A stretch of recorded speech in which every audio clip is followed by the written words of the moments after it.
and not much better. It's time to talk real estate with the one and only Michele Cummins. How you doing, Michele?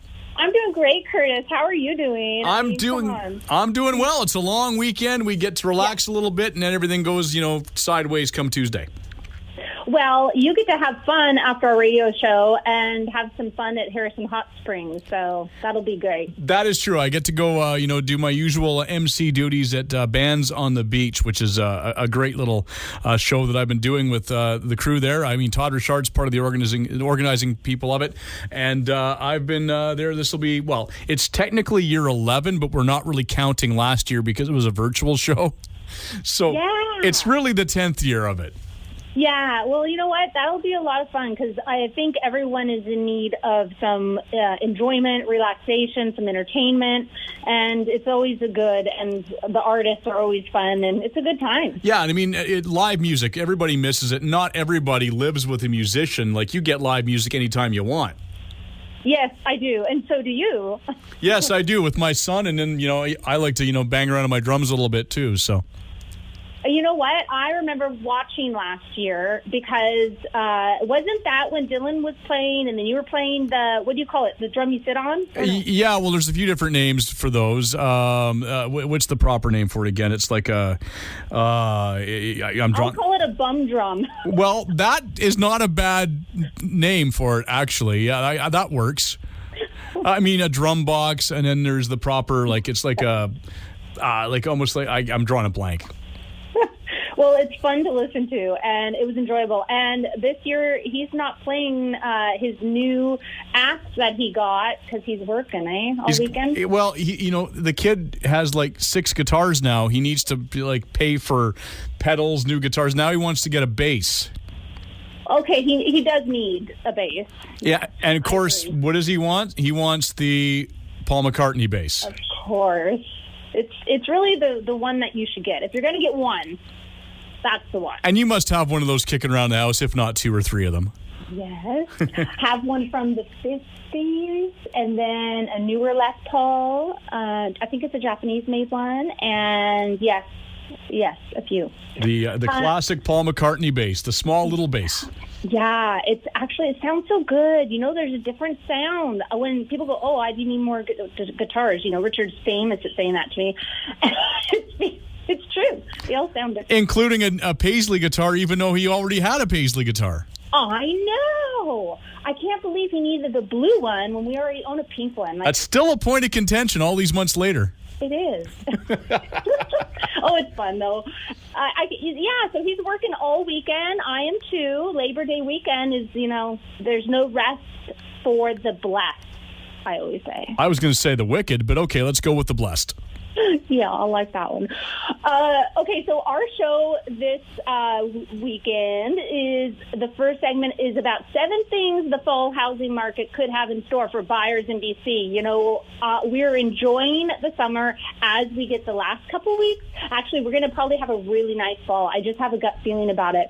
But, the end of September, fall comes and Starbucks and coffee shops are already starting with their fall drinks, so it's around the corner. So I thought that would be great. And then we have the stat show. I was thinking it would be a stat show. It's a new month. It's going to be fab. It's very exciting what's happening. And yes, we're going to talk about that on the second segment. So and I wanted to just throw in some news. There's actually a lot of news happening, and we don't have enough time to talk about it on this show right now. So if y'all want to get onto my Facebook business page, I try to really keep you updated on everything there. So there's a lot of changes. One thing I just want to let everyone know that lumber prices have come down 74% on the last stat I've looked at since they went up last May-ish or whatnot. So that's not the same price as it was over a year ago, but still it's really, really good compared to what it was. And the fact that one of the major causes of the reduction of prices is because builders and people stopped buying. They actually decided, no, I'm going to wait. A lot of builders have done that. And while the production, the lumber mills, they've been actually getting more supply, thinking, oh my gosh, lumber is at a all-time, high in price, so let's stock up as it's going up before it goes up too much. Well, they have now overstocked when compared to people buying less. So now that's one of the causes of the prices coming down. So that's some good news. And so let's get into what's happening in the market. We're kind of like talking about what's happening in the fall market before we get to our August stats, which is a flip. It'll be interesting to see the August stats to compare it with these 7 things to keep in mind. So BC's housing market has been on quite the run over the past 18 months. The pandemic and monetary policies that were influenced by this whole economic uncertainty pushed home prices up significantly as demand continued to outpace supply. And most of the primary market drivers remain in place. And though the summer months have been relatively quiet compared to the beginning of 2021, because really it's been crazy hot summer real estate-wise, but actually it has been quieter since the beginning of the year. But the fall housing market could have more movement in store for buyers in BC. And I've been hearing this from all my colleagues all across the globe and locally. We are all expecting a very busy, hot fall, actually. So the first one is a hot pre-sale market. So BC's pre-construction market should continue to be busy this fall, with buyers looking to lock in the low interest rates with a relatively small initial deposit in city centers and the suburbs alike. Interest in new builds has surged in recent months. And I mentioned before on this show about some new projects in Langley where the SkyTrain's coming out, and some nice pocketed areas where new or pre-construction is coming. And there are many reasons why new developments in BC are becoming more attractive, especially in regards to their flexibility. In most cases, pre-sale properties can take years to build. This gives first-time buyers the opportunity to save more of a down payment, and current homeowners the time to renovate or fix up their existing home for sale. With many homeowners being really wary about selling their homes during the pandemic, investing in a pre-build has been an attractive option here in BC. Second point of our 7 points, demand should continue to outpace supply, because there's a lot of talk in the last few months has been about the cooling of Canada's real estate market. A lack of supply has been one of the main drivers of the declining month-over-month sales numbers, which you'll hear in the second segment. A decline in new listings on the national level has left buyers with limited options to choose from, which could drive prices higher as more buyers enter the market. So the Canada Mortgage and Housing Corporation has stated that the annual pace of housing starts slowed in July, another indicator that supply may not be able to keep up with demand in the coming months. And the third point is low interest rates will continue to fuel demand. You will not see many people calling for a market correction as long as interest rates remain where they are. And the Bank of Canada has indicated that a rate hike is not coming in this year. When the cost of borrowing remains low, activity typically remains really high. And as we head into the fall and winter months, low interest rates should continue to drive buyers to search for homes in BC.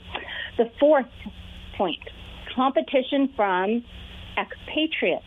So in the CBRE's Global Living Report last year, and we did talk about this, I believe, really earlier on this year, or it was late last year, but Hong Kong ranked as the most expensive residential market globally and the third most expensive city for renters. Vancouver is a top destination of choice for the roughly 300,000 Canadian passport holders who live in Hong Kong, and new buyers from the part of the world can be expected in the months to come. And I talked about this, about how China does see Canada as a really hot place to put their money in and to come to, especially this year, 2021. Hong Kong's expensive real estate market gives Canadian sellers in Hong Kong enough capital to enter BC's hot market, which could drive prices in the province even higher.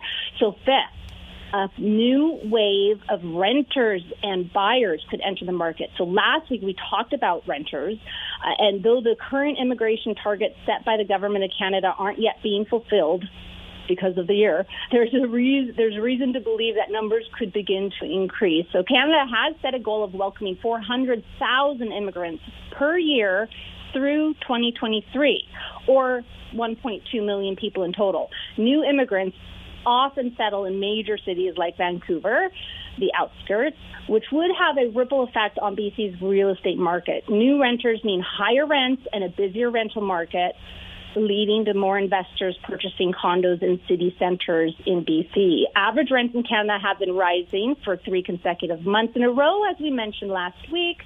And tourism workers, hospitality workers, and students will also have an impact on the rental market. And I have seen that lately as they return to city centres to be close to work and school. So together, these conditions should attract more investors as there are signs of stabilization in the rental market. 6, quality offers. At the beginning of 2021 this year, it was common to see single-family detached homes for sale receive offers numbering in the double digits, in some cases with no subjects, most cases, I would say. Things have changed a little since then, but there's still that buying frenzy. I've done so many multiple offers this last week still, so it's still happening. So quality offers, literally. I just signed to subject-free, great offer on one of my listings yesterday that came together. No subject, so it's still happening. 7, optimism should remain high. So low interest rates, low inventory, and high demand were the story of BC's real estate market throughout the pandemic, and none of those conditions have changed going into the fall. So that is what's happening. And the Bank of Canada promising the lower interest rates. I just foresee an amazing fall market happening. So get ready, pull up your cowboy boots and get ready for the fall market. Sounds like a plan. Yeah. All right. Well, that's very cool. That's a lot of information out for people. If they want more information from you, where can they go? Even more information than that, they can go to michellecummins.ca. And with that, we'll take a real quick break. We'll be back with more right after this. She's a somewhere girl. She's a somewhere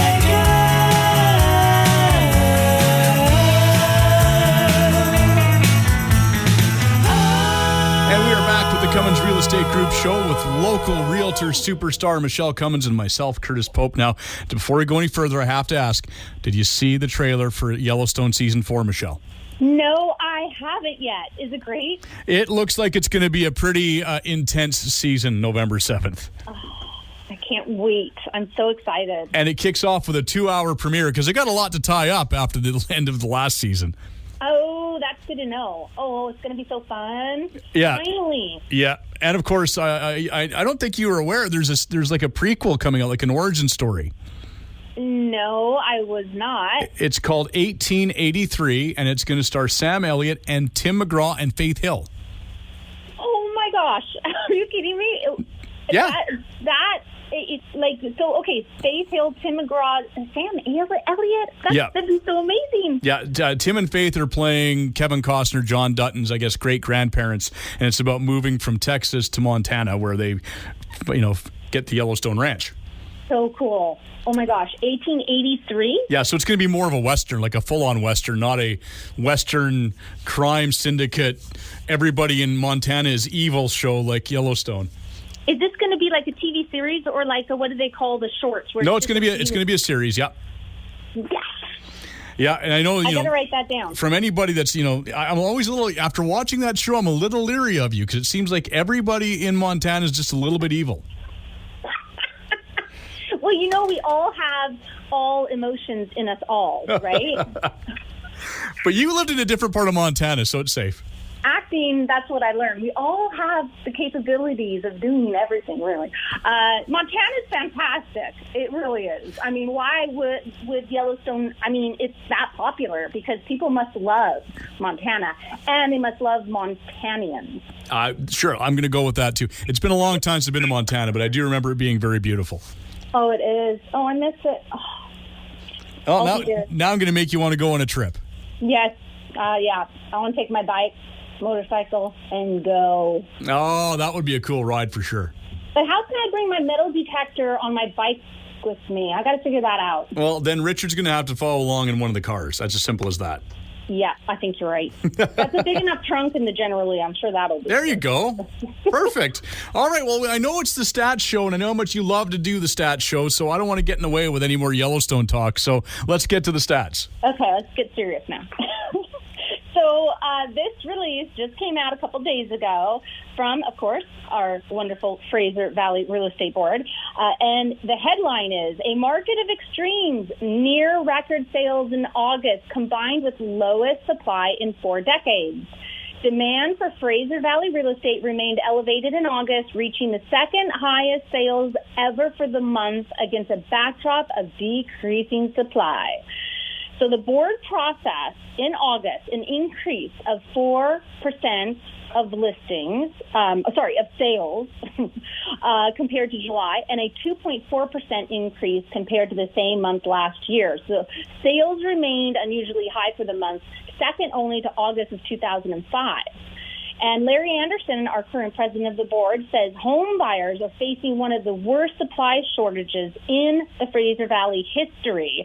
Our sales are over 30% above normal, while our housing stock is at levels last seen in the early 80s. So that is crazy low inventory. To put our supply and demand situation in perspective, for every 100 townhouses on the market in August, Fraser Valley Realtors sold 94 of the 100. The single-family detached and condo markets also remained in strong sellers markets territory. So persistent demand and lack of supply continues to put upward pressure on home prices. And in August, the board received a decrease of 36.3% of listings compared to last year, and a decrease of 13.3% compared to July of this year. The month ended with total active inventory sitting at 16.8% decrease compared to July, and almost 45% fewer than August of last year. So across the Fraser Valley in August, the average number of days it took to sell a single-family detached home was 29 days, and a townhouse was 19 days, and a condo took on average 29 days to sell. Now, benchmark prices for single-family homes across the board for the whole Fraser Valley at $1,336,800, and that's an increase of 1.3% compared to July, and an increase of 31.1% compared to August of last year. Townhouses are at $697,500, and that is an increase of 1.3% compared to July, and an increase of 23.7% compared to August of last year. And condos are at $498,800, and that is an increase of 1% compared to last month, and an increase of 14.1% compared to August of last year. And now going municipality by municipality, starting with Abbotsford.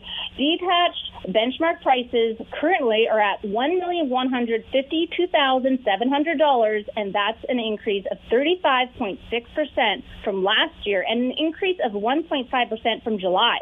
Townhouses in Abbotsford are at $598,300. That's an increase of 28.6% from last year, and 1.9% increase from a month before. Condos are at $366,000, and that is an increase of 18.7% from last year, and a 0.6% increase from the month before. Mission's benchmark price for detached homes are at $955,700, an increase of 37.1% from last year, and an increase of 2.8% from the month before. And townhouses are at $604,800, an increase of 29.9% from last year, and an increase of 1.1% from the month before. Condos at $431,000, an increase of 23.8% from last year, and an increase of 1.4% from the month before.